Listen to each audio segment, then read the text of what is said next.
आज पूरे भारत में राजस्थान में लोग इस बात की चर्चा कर रहे हैं, लोगों को चिंता खाई जा रही है कि जो पर्वतमाला आदिकाल से करोड़ों लोगों के लिए एक सुरक्षा कवच बना हुआ था, एक ढाल बनी हुई थी, उसको जानबूझकर खतरे की दिशा में कौन डाल रहा है।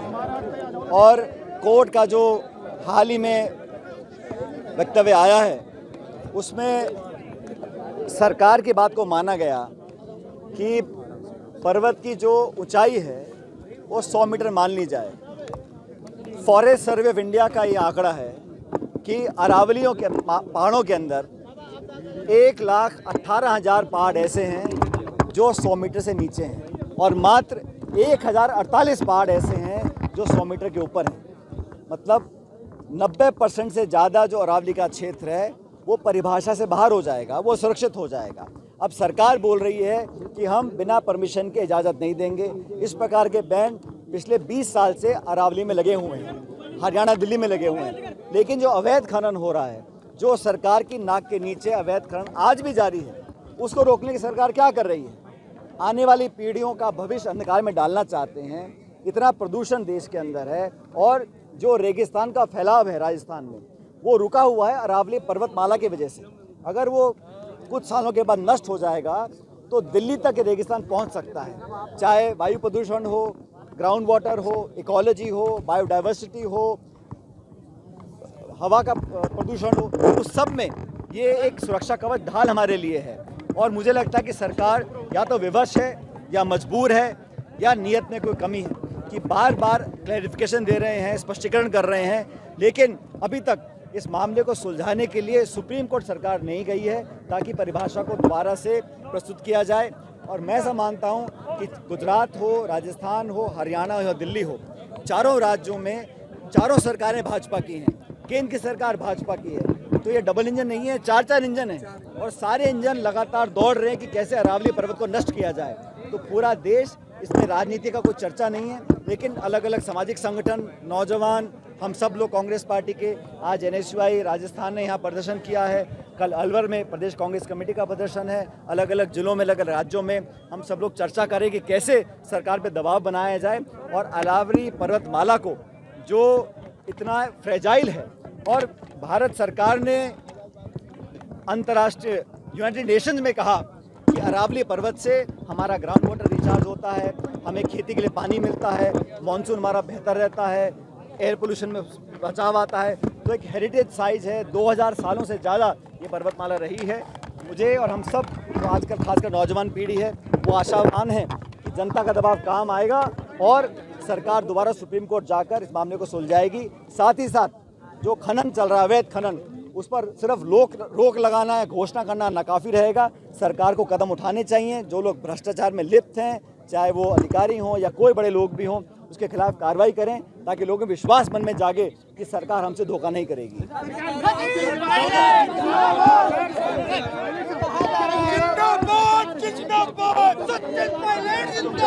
अभी तो सरकार का जो इतिहास रहा है वो देश के अधिकांश संसाधनों को चंद लोगों में वितरित करना चाहती है, हम सब देख चुके हैं। लेकिन प्रकृति के साथ, पहाड़ नदियों के साथ खिलवाड़ हो रहा है, इसको कौन बर्दाश्त करेगा? और सरकार ने, मुझे लगता है कि जानबूझ के आंकड़ों का जाल फैलाया है, लोगों को झूठे आश्वासन दिए जा रहे हैं। हकीकत अलग है। अगर कोई भी चाहे जाकर देख सकता है, अनेक पहाड़ों पे आज भी अवैध खनन चल रहा है। उसको रोकने के लिए सरकारें क्या करें बताना चाहिए।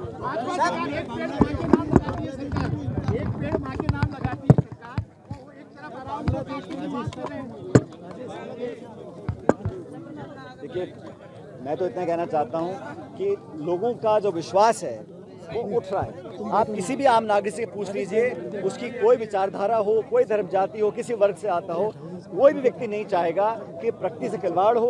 और अरावली पर्वतों का जो लगातार नष्ट करने की तरफ हम लोग बढ़ रहे हैं, उसको रोकने के लिए सरकार के कदम नाकाफ़ी हैं। ये प्रत्येक नागरिक इस बात को मानता है। इसलिए हमारा निवेदन है कि केंद्र सरकार को दोबारा सुप्रीम कोर्ट जाना चाहिए, परिभाषा को विस्तृत करना चाहिए। और जिस श्रीमान मर्फी के नाम की रिपोर्ट बन रही है, वो विदेशी, आज परिस्थिति क्या है 1968 में क्या थी, अब तक कितने पहाड़ खोदे जा चुके हैं। और बर्फी की रिपोर्ट में भी 3 अलग अलग बिंदु थे, सरकार ने चतुराई से सिर्फ एक बिंदु को उठाया है, 100 मीटर वाले बिंदु को, और उसका जो 3% से ज़्यादा स्लोप है उसको इंक्लूड नहीं किया गया।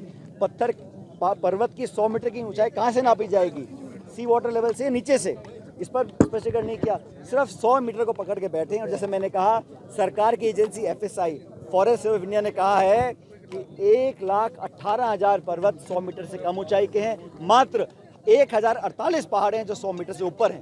आप खुद अंदाजा लगा लीजिए, जब तमाम इलाका असुरक्षित होगा तो वहाँ पर खुले आम वहाँ पे अवैध खनन किया जाएगा।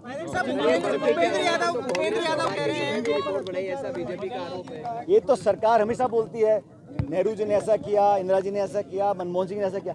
11 साल से सरकार भाजपा के केंद्र में, आपने क्या किया है?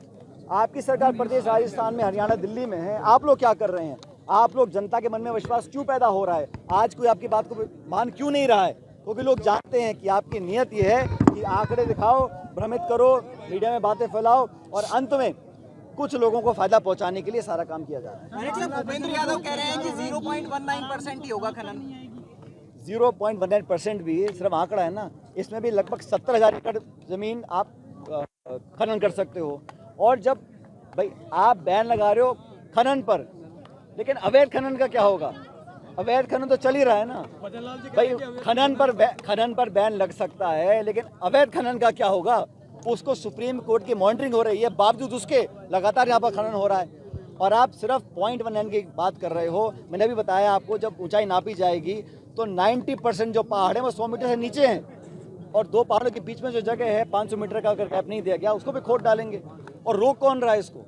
सरकार ने पिछले 2 साल से, राजस्थान सरकार बीजेपी की है, रोकने के लिए क्या कदम उठाए हैं? जनता क्यों विश्वास?